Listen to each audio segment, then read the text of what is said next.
The Crusades were military campaigns waged by Western European Christians during the Middle Ages for the defense and expansion of Christendom. What made a crusade distinct was that warriors involved in the fighting received spiritual merit, usually a plenary indulgence granted by the Pope.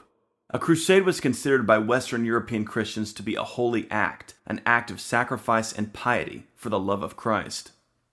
4 centuries before the beginning of the Crusades, the first Muslim armies swept out of Arabia to conquer Palestine, Syria, Mesopotamia, Egypt, North Africa, and Spain, some 2/3 of the Christian world.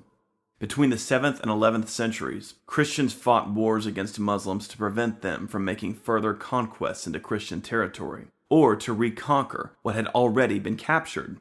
In Spain, Christian kingdoms waged wars to recapture their homeland from the Arabs, while the Byzantine Empire in the east was engaged in centuries of war with the Muslims for control of Anatolia and other regions.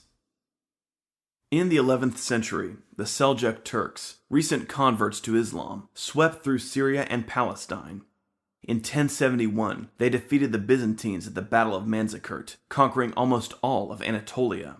In response, Pope Urban II called the First Crusade, asking knights from all over Europe to band together and push back the Seljuks. Over the 12th and 13th centuries, the popes called more crusades to the Holy Land and also called for crusades in Spain to help push back the Muslim powers. Crusades against Muslims were not called with the intention of converting them to Christianity. Rather, they were called to regain control of territory that had been previously Christian but had fallen to Muslim armies. Jerusalem had been conquered by the Muslims in 637 and was considered particularly important to Western Christians since it was the site of Christ's crucifixion. Indeed, Jerusalem was revered as the holiest site in the Christian cosmos, and it was particularly important to Western Europeans that it be brought again under Christian rule.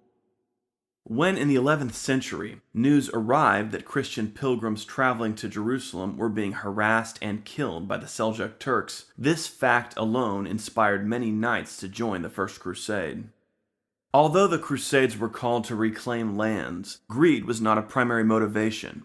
Professor Jonathan Riley Smith, the world's foremost expert on Crusades history, has proven that crusading was incredibly dangerous and expensive, and that virtually none of the knights who went could expect to gain wealth. Indeed, they often bankrupted themselves crusading. The primary motivation for crusading was spiritual, with the knights joining because they believed that they were doing God's work by fighting to protect Christian pilgrims and to reclaim holy sites like Jerusalem, and that involving themselves in a crusade would win them spiritual merit. The Crusades to the Holy Land saw many failures but also many successes. The First Crusade and the Third Crusade, for example, were both very successful, though ultimately later, at the close of the 13th century, the last Crusader holdings in Syria and Palestine would be captured by the Muslim Mamluk Empire.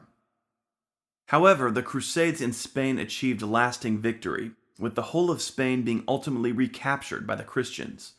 Later Crusades would also be called against the Ottoman Turks, such as the Crusade of Lepanto in 1571.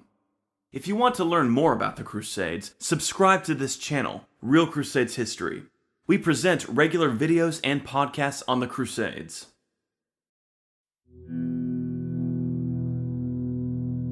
Thanks for watching. My new book, Why Does the Heathen Rage?, a novel of the Crusades set during the reign of King Baldwin II of Jerusalem, is now available in paperback and Kindle on Amazon. Please click on the link in the About box of this video to get your copy.